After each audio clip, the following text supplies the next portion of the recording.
It was supposed to be a routine reconnaissance flight. Just me and my F-16 patrolling the eastern boundary of the no-fly zone. Nothing on the radar, clear comms, perfect visibility. I'd done this route a dozen times before. That's when complacency can kill you. The first warning I got was a slight flicker on my threat detection system, barely noticeable if you weren't looking for it. Then silence. Too much silence. Our intelligence had assured us the area was clear of enemy activity for at least 72 hours. But something in my gut, that sixth sense you develop after thousands of flight hours, told me otherwise. I reduced altitude, hugging the terrain contours while scanning both visually and electronically. The radio crackled with static before going completely dead. Jamming. Sophisticated jamming. This wasn't some local insurgent with a bargain basement signal blocker. This was state-level electronic warfare. I immediately activated countermeasures and changed course, using the mountain ridge to my east as cover. My mind was racing through protocols, contingencies, escape routes. Every pilot dreams of the perfect mission, but we train relentlessly for when everything goes wrong. The sweat was already beating on my forehead, despite the cockpit cooling system working overtime. This wasn't just about following procedure anymore. This was about survival. I needed to make it back to friendly airspace with whatever intelligence I could gather about this unexpected enemy presence. I caught the first glimpse of them as I banked around a cliff face. 3 MiG-29s in perfect formation, their distinctive twin tails unmistakable against the cloudless sky. They weren't supposed to be here. They definitely weren't supposed to have that kind of air power in this sector. The intelligence failure was massive, but I couldn't worry about that now. I was outnumbered 3-1, flying solo with no backup coming. My weapons system showed ready, but engaging wasn't the mission. Getting back with this critical intelligence was all that mattered now. The enemy fighters hadn't spotted me yet. Their radar signature suggested they were in search mode, not tracking. I had one advantage. They didn't know I was here. The decision came instinctively. I would use the terrain to stay hidden while gathering every bit of data my aircraft systems could record. Each second of flight telemetry, each radar ping, could be vital intelligence. If they were here in force, our entire operation could be compromised. I thought briefly of my squadron, mates who would be flying into this same airspace tomorrow, completely unaware of what awaited them. My hands steadied on the controls as determination replaced the initial shock. This wasn't just about me anymore. The lives of dozens of pilots, perhaps the success of the entire campaign, now depended on what I did in the next few minutes. And the enemy still had no idea I was watching their every move. I kept my aircraft low, using the valleys and ridge lines as cover while I shadowed the enemy formation. My radar warning receiver suddenly blared. They'd changed direction. They were heading straight toward my position.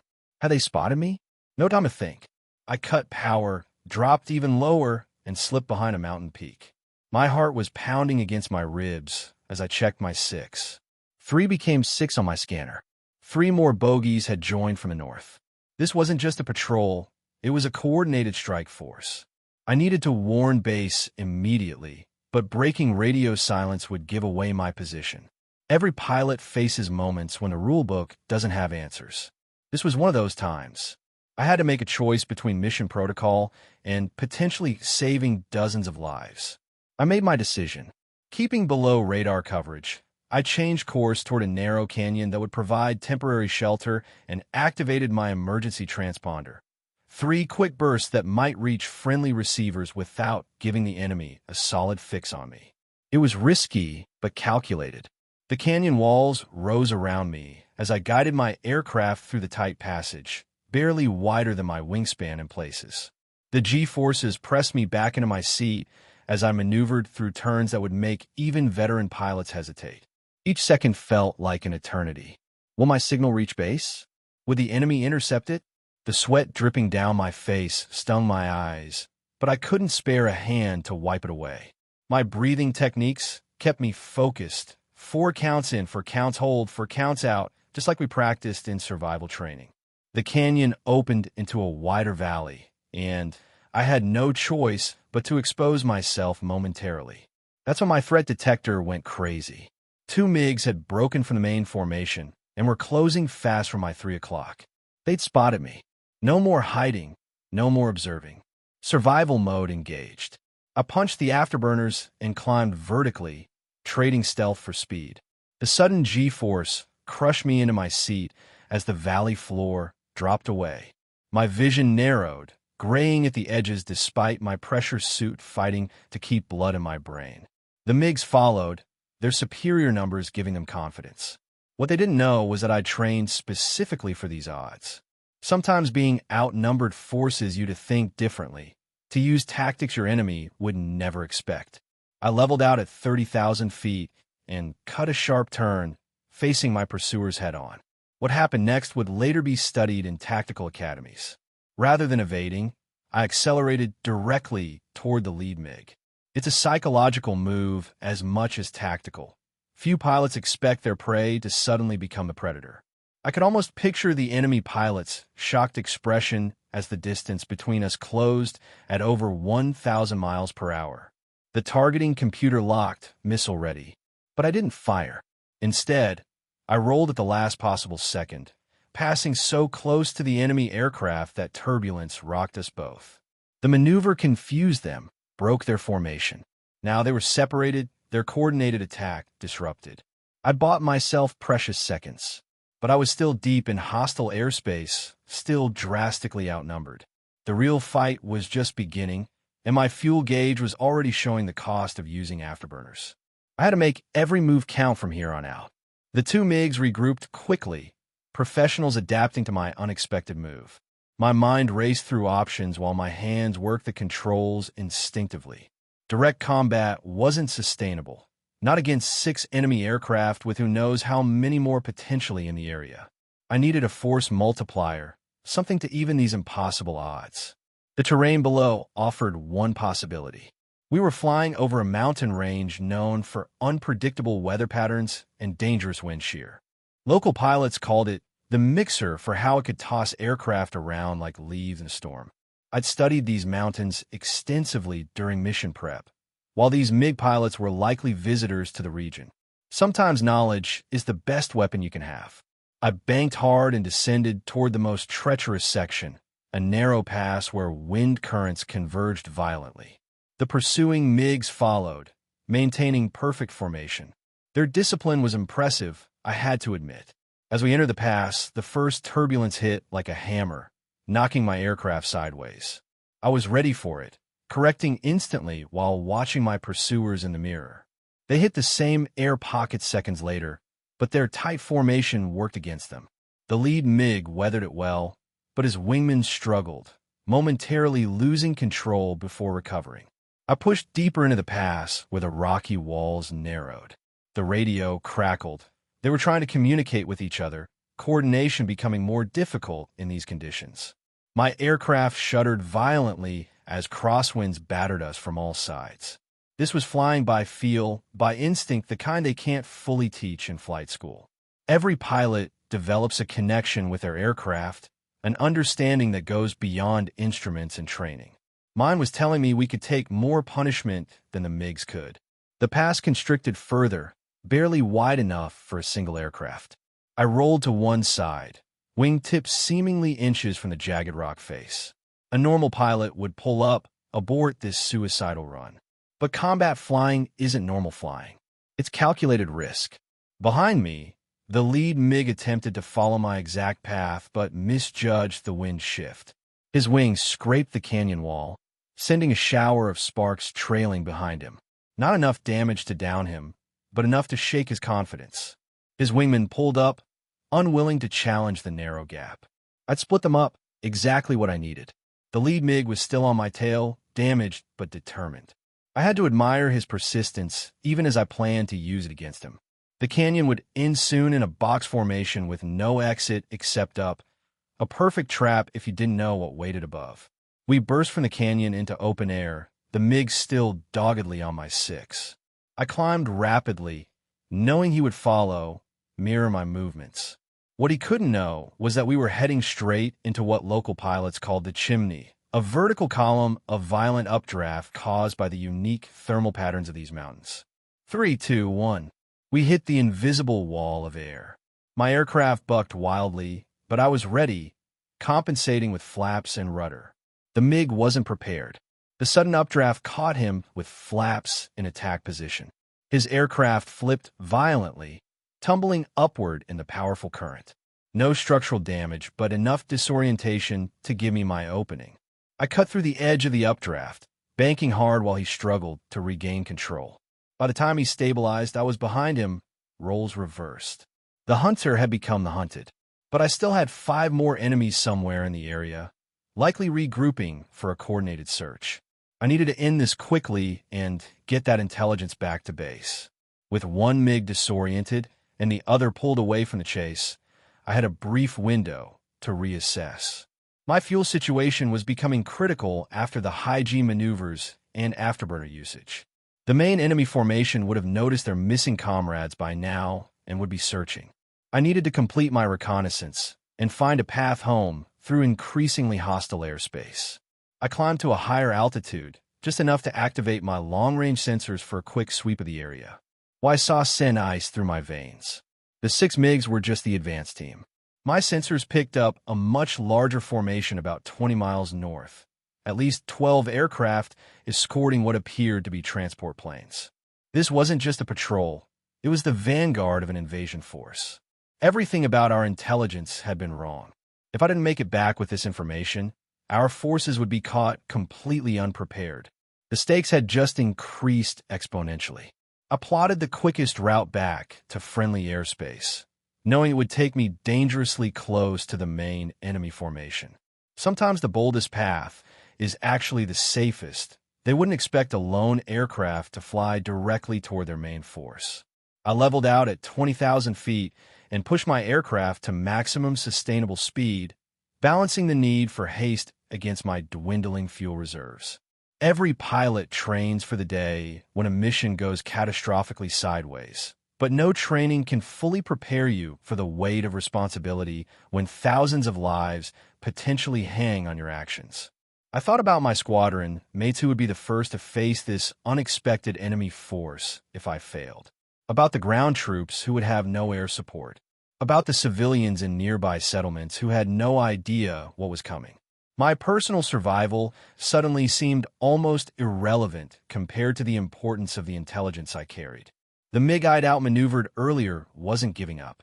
He'd recovered and was closing distance from my 7 o'clock, determined to prevent my escape. What he didn't realize was that I'd been expecting this. As he closed to firing range, I executed a maneuver we developed but rarely had the opportunity to use in actual combat. A modified Cobra combined with a roll that briefly made my aircraft appear stalled. The pursuing MiG overshot me, exactly as planned. For a fraction of a second, we were canopy to canopy, close enough that I could see the pilot's eyes widen in surprise behind his oxygen mask. I didn't fire. This wasn't about downing a single enemy aircraft. It was about getting critical information back to base. Every missile I fired would leave a heat signature that could give away my position to the larger force. Instead, I used a moment of confusion to dive away, hugging the terrain and changing course while he struggled to relocate me. My evasion came at a cost. The diversion had taken me further from my escape route, burning precious fuel I couldn't afford to lose. My warning light blinked insistently. 15 minutes of flight time remaining at current consumption. Not enough to reach friendly airspace through conventional routes. I would have to try something desperate. About 10 miles ahead lay Devil's Throat, a treacherous mountain pass that our pilots were explicitly warned to avoid. The combination of narrow passages, unpredictable winds, and electromagnetic anomalies that interfered with navigation systems had claimed numerous aircraft over the years. But those same conditions might shield me from enemy radar and pursuit. No sane pilot would follow me in there. I set course for the entrance to the pass, calculating fuel consumption against distance. It would be close, too close. As I approached the jagged opening between towering peaks, my radio suddenly crackled to life with a broken transmission from base. They'd received my emergency signal. They knew something was wrong. But would they prepare in time? Everything now depended on my navigation skills and the reliability of my aircraft as I plunged into the darkness of Devil's Throat. The entrance to Devil's Throat loomed before me like the maw of some ancient monster. Sheer cliff faces created a narrow corridor barely wider than my wingspan, with jagged rock formations jutting out unpredictably. No computer assistance would help here. The electromagnetic interference scrambled targeting systems and navigation aids alike. This was pure stick and rudder flying, the kind pilots trained for but hoped never need. As I entered the pass, darkness enveloped the cockpit despite the midday sun above. The walls were so high and close that they blocked most natural light. I switched to minimal instrumentation, airspeed, altitude, attitude indicator, and fuel gauge. Everything else was compromised by the interference. My breathing slowed, focused. The world outside my canopy narrowed to immediate threats and opportunities. This was flying reduced to its most primal form. The first shockwave hit without warning, violent turbulence that slammed my aircraft sideways toward the canyon wall. I countered instinctively, fighting the controls that suddenly felt sluggish and unresponsive. The magnetic anomalies were affecting more than just electronics. They were creating air pressure differentials that manifested as invisible barriers within the canyon. My aircraft groaned under the stress of rapid corrections. During training, Major Thompson had always emphasized that aircraft have personalities, speak their own language of creaks and vibrations. Right now, mine was telling me it was approaching limits. I eased back slightly, finding the balance between necessary speed and structural integrity. The darkness deepened as the canyon narrowed further.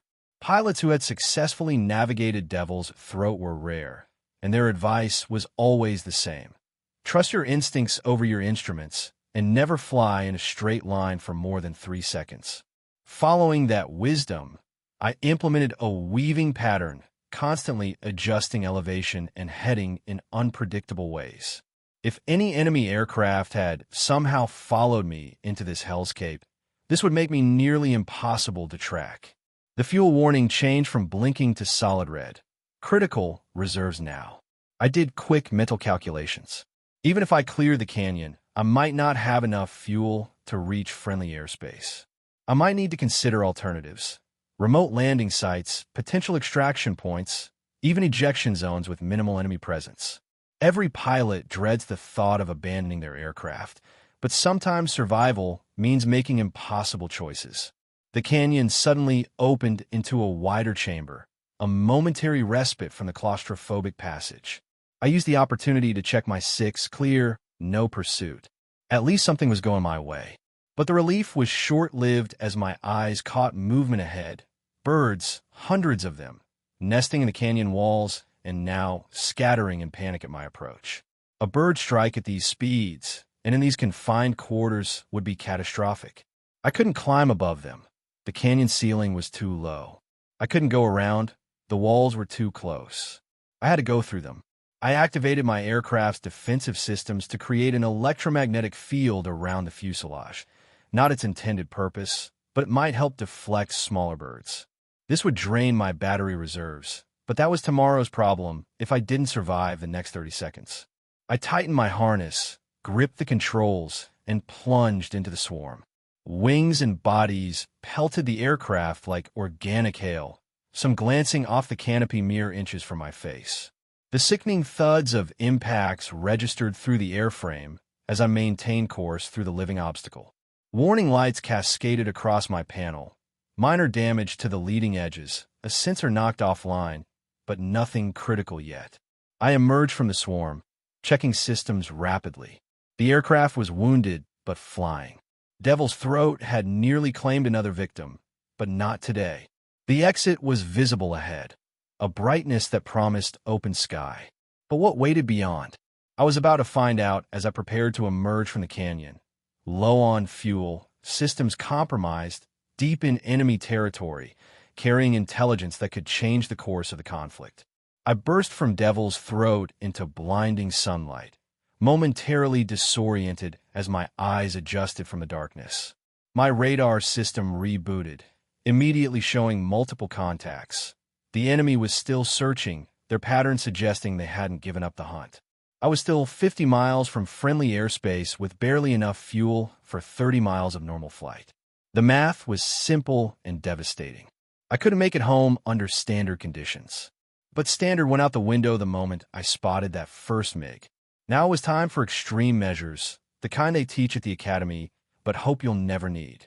I cut engine power to minimum sustainable flight, extended my glide ratio, and plotted a course that would use prevailing winds and terrain features to extend my range.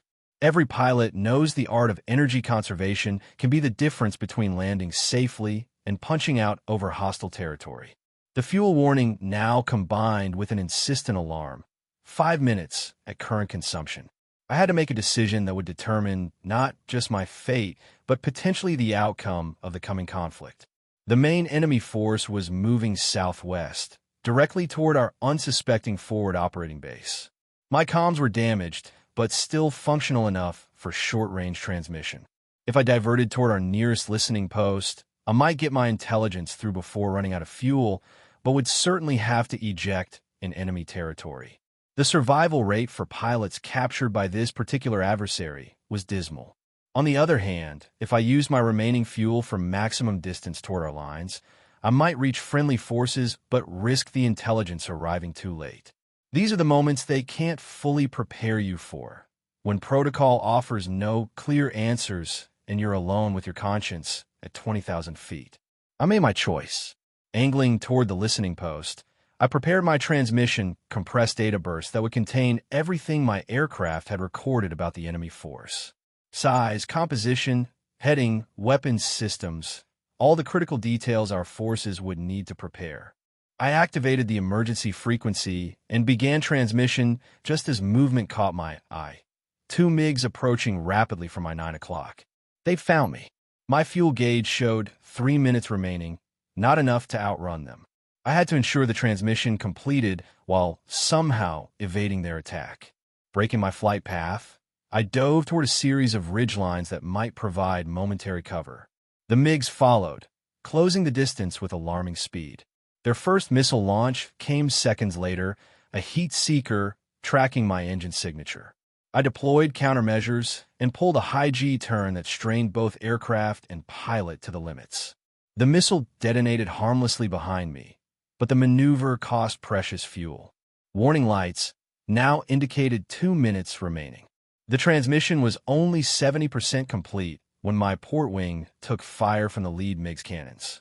Damage alarms blared as I fought to maintain control of the increasingly unresponsive aircraft. Smoke filled the cockpit, acrid and thick. Systems were failing in cascade sequence, but the radio link remained active, still transmitting vital data. 85% complete. The pursuing MiGs sensed my vulnerability, moving to finish what they'd started. I had one trick left, a desperate maneuver that might buy the few seconds needed to complete the transmission.